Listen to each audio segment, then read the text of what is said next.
এক নম্বর সাহাবীর নাম হইতেছে হযরত আবু বকর। এরপর দেখা যায়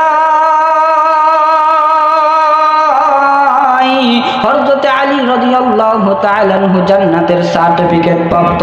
আমার ভাই, আমার বন্ধুগণ, এই হযরত আলী রাদিয়াল্লাহু তাআলা আনহু বিশ্ব নবী সাল্লাল্লাহু আলাইহি ওয়াসাল্লামের দরবারে বসে আছেন।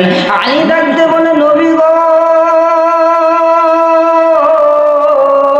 দীর্ঘদিন পর্যন্ত আমরা আপনার দরবারে বসে আছি গো নবী, আপনার দরবার থেকে এবার বাড়িতে যাইতে চাই।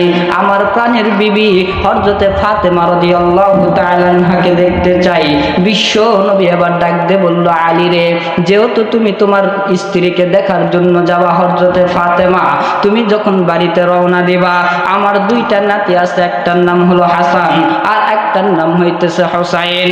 ও বাজার,